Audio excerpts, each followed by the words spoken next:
नमस्कार, जय हिंद, जय Bharat and welcome to deaf talks. This is Aditya Chint. Nepal के बारे में तो हमने बात करी है और आगे करेंगे भी। जैसे मैंने आपको कल प्रॉमिस किया था, मैं पूरी एक प्रेजेंटेशन बना रहा हूँ जिसके अंदर पूरी डिटेल्स हैं, ये किया कैसे गया, हुआ क्या और कहाँ से पैसा आया, कौन किससे मिला, क्या क्या, everything. I got a lot of clear picture with regards to what is happened. And जो हम आज बात करेंगे वो नेपाल की तो है ही है, but there is something more. अगर आप देखें आज इंडिया का map, Pakistan basket case, Sri Lanka मतलब बाल बाल बचा बट वहां पर केओस हुआ था। Bangladesh, we all know what's happening there. Myanmar, एक भूटान पीसफुल है। Nepal flying off the handle. हो क्या रहा है? Why is there a ring of fire around India? Pathikrit भाई, नमस्कार। नमस्कार आदि भाई। नहीं तो रिंग ऑफ फायर जो है कंटेनमेंट स्ट्रेटेजी है यूएस का, वेस्ट का। रशिया को उलझा के रखा यूक्रेन के साथ।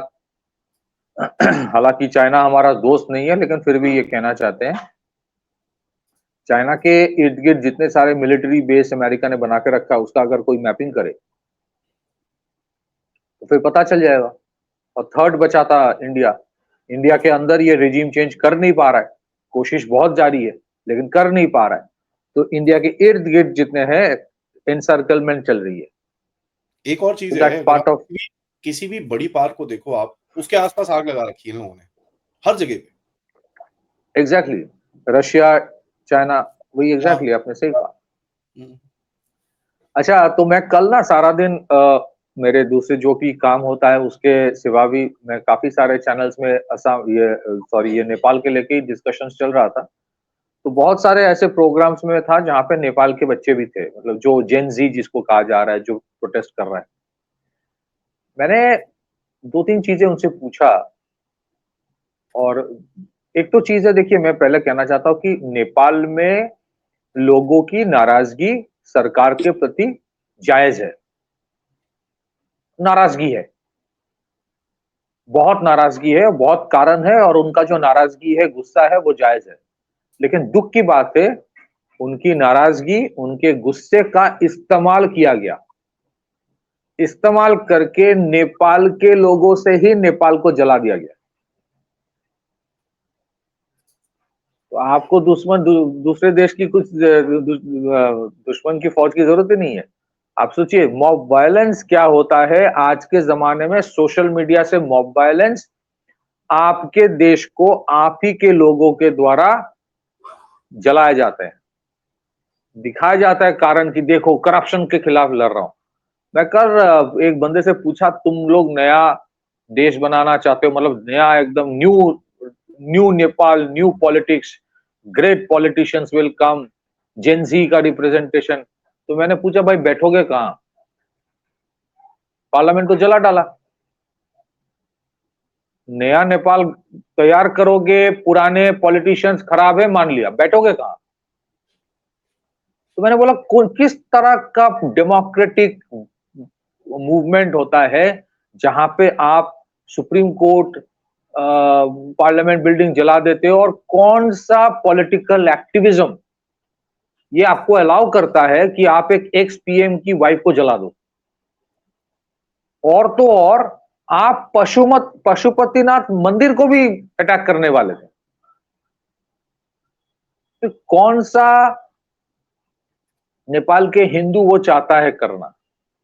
शायद वो नहीं चाहते, कोई करवा रहा है कल मैंने उनसे पूछा एक बंदे से, one of their faces, I said your movement has been hijacked.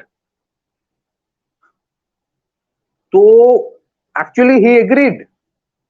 वो बोला कि नहीं, हम लोगों ने ये नहीं चाहता था। तो मैं उनको कहा कि ये हमेशा से ऐसा ही होता है, आप शुरू करते हो किसी और उद्देश्य से, ultimately it's entirely out of your control. और ये बांग्लादेश का पूरा जेरोक्स कॉपी बना के बैठा दिया यहाँ पे। वही रैप रैप म्यूजिक से एक रैपर आएगा, अब उनके प्राइम मिनिस्टर बन जाएगा विदाउट एनी इलेक्शन।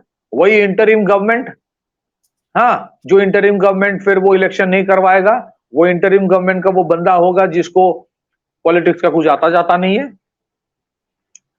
और उसके बाद 25 बांग्लादेश की तरह 25 बच्चे को उठा के मिनिस्टर बना जाएगा, जिनको, और मैंने उनके yesterday night in a programme I said कि आप बांग्लादेश की तरह 25 बच्चों को उठा के मिनिस्टर बना दोगे, जिनको ना पब्लिक पॉलिसी आता है, ना फॉरेन पॉलिसी आता है, ना एडमिनिस्ट्रेशन आता है, फिर कोई आपको रिमोट कंट्रोल से चलाएगा और पूरा नाराजगी will be channelized towards India. So all that is happening in Nepal is not for Nepal. Nepal people are beautiful people, simple hearted, nice people, but they are totally being used for a cause which has nothing to do with Nepal. Basic, आदि भाई, basic normalcy restore करने के लिए it will take Nepal years, सालों लग जाएंगे basic normalcy. Tax payer की पैसे से बने हुए सुप्रीम कोर्ट, पार्लियामेंट बिल्डिंग क्यों चलाओगे? वो तो तुम्हारा दुश्मन चाहता है। So you create total chaos in a country, lawlessness. कौन सा पॉलिटिकल एक्टिविज्म प्रिजनर्स को निकाल लेता है? सारे prisoners, all prison gates open. फिर उसके बाद आज अब, so yesterday what happened, I was sitting in a meeting, मैं जिसके साथ बैठा था उसके पास फोन आया, there is an SOS call, literally an SOS call, कि एक group of Indians have gone to Nepal, फिर क्या करें? तो मुझे पूछा गया कि भाई what do you think, what should be done? So obviously they will be contacting the embassy. तो मैंने बोला एम्बेसी में चले जाओ, एम्बेसी के सामने you just take off, put up your hand and say please let us in, क्योंकि नेपाल में there is no one who is leading right now, कोई नहीं है। It is total anarchy, there is no leader, there is no one who is giving instructions for normalcy except for the army. अब वो army भी कितना कर पाएगा मुझे पता नहीं। That's it, unless you get inside the embassy no place is safe. अभी क्या होगा आदि भाई, अब देखो एनर्की कैसे होता है, किस तरह से एनसार्कलमेंट होगा। बांग्लादेश में हुआ था, ये 5 स्टार होटल उस पॉलिटिशियन का है, जला दो। ये फैक्ट्री इस पॉलिटिशियन का है, जला दो। अरे भाई, फैक्ट्रीज जला दोगे, होटल्स जला दोगे, बिल्डिंग्स जला दोगे, मॉल जला दोगे, बचेगा क्या? फिर भीख मांगोगे अमेरिका से, पैसा दे दो। फिर अमेरिका बोलेगा हाँ पैसा दूंगा, एक काम करो मेरा एक बेस बनाने दो। अल्टीमेटली वो आएगा, दिखाएगा नहीं नहीं मैं ना फायर फाइटिंग सिखाने आया था, बांग्लादेशियों को जैसे समंदर किनारे सिखाता हूं, इनको पहाड़ों में सिखाऊंगा कैसे फायर फाइटिंग किया जाता है। स्पेशल ऑपरेशंस कमांड के बंदे आएंगे फायर फाइटिंग सिखाने। So the biggest threat for India, मैंने कल ट्वीट किया था कि India must immediately seal the border, relief work, rescue work, ठीक है, अगर जरूरत पड़े आप करिए, and fence the border please. This is high time India fence the Indo Nepal border, क्योंकि ये जो लॉलेसनेस एनर्की जो हो रही है वहां पे, और जिस रैपर को या जिसको भी बिठाया जाएगा, जो प्राइम मिनिस्टर बनने के बाद पहले चीज वो करेगा अमेरिकन एम्बेसडर से मिलेगा, ये जनरली प्रोटोकॉल ही हो जा गया है। I said the first thing you have to do is to seal the Indo-Nepal border, नहीं तो what would happen next? अच्छा, इसमें कुछ लोग बोल रहे कि चाइना का हाथ है। अरे ओली तो पूरे चाइना के पॉकेट में था, वो फिर उसको क्यों गिराएगा?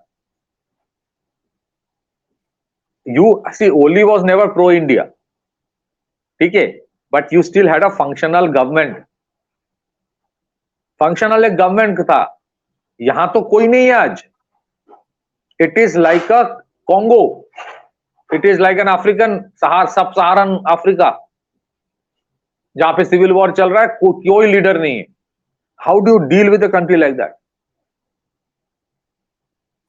तो कल वो डिस्कशन में उस बंदे को पूछा कि भाई तुम्हारा जो लीडर कौन है? बोले नहीं नहीं अब लीडर ढूंढेंगे। इमेजिन ये सब कुछ, so they keep it deliberately faceless. Can it happen? 5 lakh लोग आ रहे, 5 लाख लोगों को एग्जैक्टली पता है किसको कहां जाकर जाना है, कौन से बिल्डिंग को टारगेट करना है। ये ऑर्गेनिक है, ये ऑर्केस्ट्रेटेड होता है, ऑर्गेनिक नहीं होता है। तो नहीं नहीं अब ढूंढूंगा, अब ढूंढेंगे, तो वो शुरू अभी ढूंढना शुरू करेगा लीडर कौन है, उसमें लड़ाई होगी, नहीं मैं लीडर हूं, नहीं मैं लीडर हूं। और 6 महीने का एक हनीमून पीरियड होगा, मुझे नहीं लगता इस बार होगा। नेपाल के लोग बुद्धि है उनमें, they are better than the other elements in the neighbourhood. Nepal के लोगों में कल एहसास हो गई है कि this is something else going on. मैं रात को आदि भाई एक चैनल में था, उसमें there was a lady, she was a journalist, she said कि मैं जर्नलिज्म नहीं कर पाती हूँ वहां पे नेपाल में बहुत प्रॉब्लम है, लेकिन फिर भी and I supported the movement. वो बोल रही है, शी सेड कि मुझे तो लगता है इसके बाद जैसे यूक्रेन में कॉमेडियन को बिठा दिया जेलेंस्की की तरह, यहाँ पे भी ऐसे किसी को बिठा दिया जाएगा। वो खुद बोल रही है, being part of the movement, she's saying कि it appears we will have a Zelensky sitting in, Zelensky type किसी को बिठाया जाए। Imagine they are intelligent, but now when they sit back, see मैंने उनको कहा चैनल में कल, I said कि ma'am what have you done to your country? आप सोचिए, ये पूरा टेम्पलेट की protest becomes a movement, movement becomes a civil unrest becomes an anarchy, then there's a civil war, Iraq, Libya, Syria, whole of Middle East, North Africa।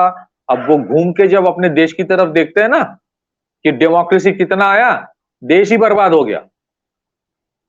So ultimately it was never about Nepals betterment, never. जो भी हुआ it is for that ultimate target is India. India में regime change कर नहीं पा रहा है, तो इंडिया के इर्द गिर्द ये सारे चैलेंजेस बना के रखा है। And I will not be surprised, I will not be surprised, जिसको भी बैठाया जाएगा नेपाल में, अचानक देखोगे Pakistani prime minister visiting Nepal, अचानक देखोगे पाकिस्तान नेपाल का कोऑपरेशन बढ़ाने के लिए अमेरिका बहुत मुहिम चलाएगा। वैसे भी that open border is used by the Pakistani, it's an open secret. Suddenly वो भी बोलेगा सार्क ले आओ वापस, सार्क चाहिए। So ultimately in the name of all the movement, ये सब कुछ जला के you would have somebody being planted here, जो या तो अमेरिका में रहता था या रहता है, या अमेरिका उसको फंड किया है उसके रैप म्यूजिक के लिए, उसके इसके लिए, उसके लिए। And I think this whole thing that happened in 2 days time, ये 2015 में जब अर्थक्वेक हुई थी वहां पे भूकंप के बाद, तब से काम चल रहा है इसके ऊपर। Some of this pages, some of this invisible leaders, NGO कुछ कुछ एनजीओ है वहां पे जिनका काम है। So I would repeat and then I'll give it back to you. Nepal के लोग बहुत अच्छे लोग हैं, बहुत सुंदर लोग हैं, they are very very honest, loyal, clean hearted।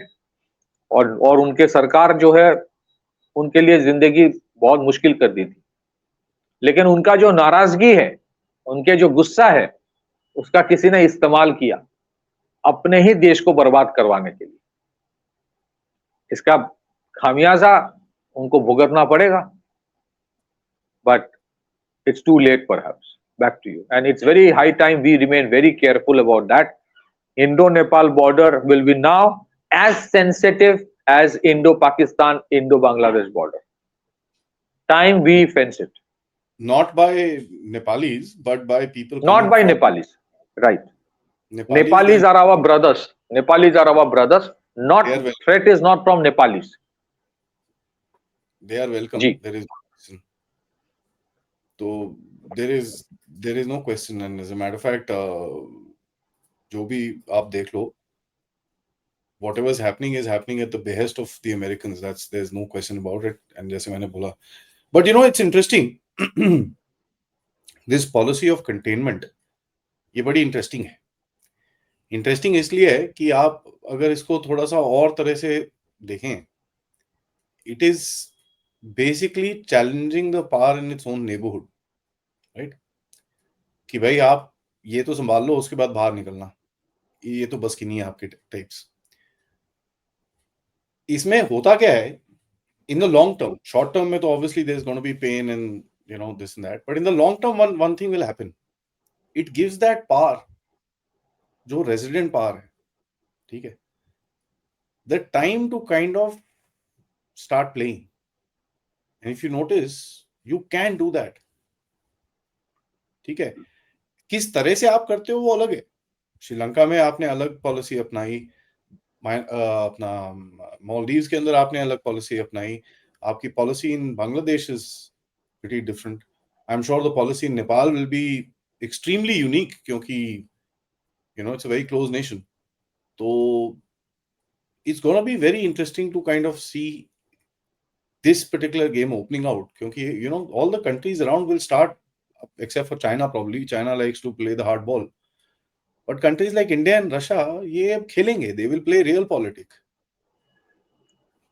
देखो, नेपाल के जो लोग हैं उनको अगर बहुत ज्यादा एंटी इंडिया सेंटिमेंट उनमें लाने की कोशिश की जाए तो शायद ज्यादा नहीं होगा, क्योंकि नेपाल के साथ इंडिया का ना एक रोटी बेटी का जो रिश्ता है वो रहेगा. लेकिन दो चीजें हैं, आपने जैसे सही कहा. मैं तो पहले हैरान हो जाता हूं, इन लोगों के पास वो एजेंसीज जो अमेरिका के हैं या वेस्टर्न हेमिस्फीयर के जो एजेंसीज है, इनके पास एक ही टेम्पलेट है और ये टेम्पलेट हर बार सक्सेसफुल हो भी रहा है. टेम्पलेट एक ही है. एक सिविल अनरेस्ट कराओ सोशल मीडिया से. बेसिकली अरब स्प्रिंग भी ट्विटर वॉर कहा जाता था उस टाइम.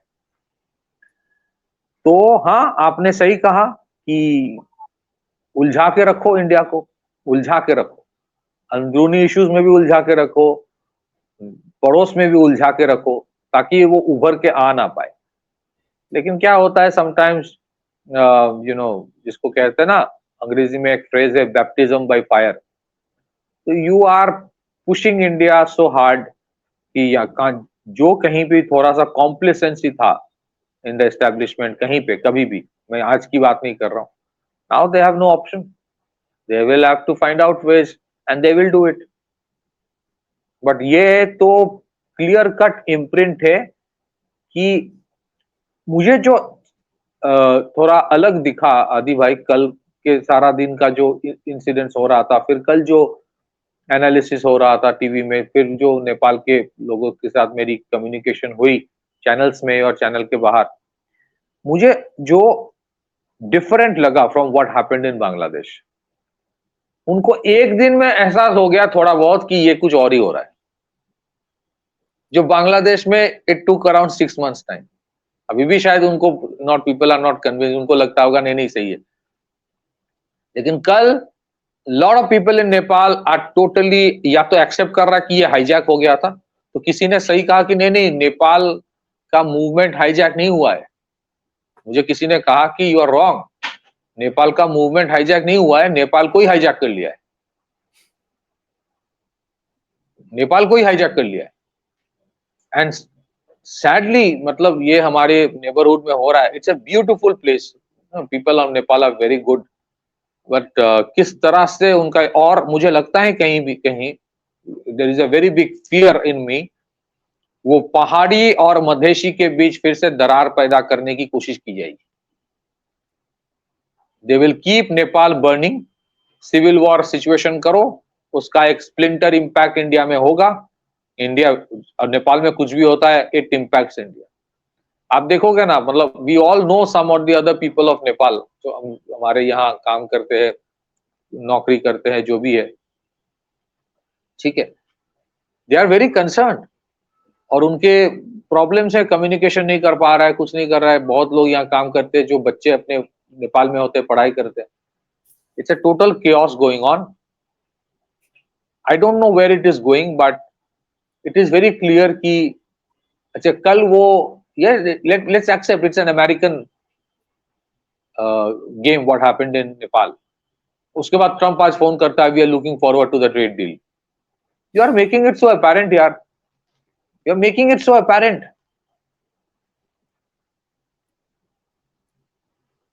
मतलब एक इंडिकेशन देके फिर बोल रहे हो कि हाँ चलो वो ट्रेड डील वाला याद है ना. तो that is what you are dealing with.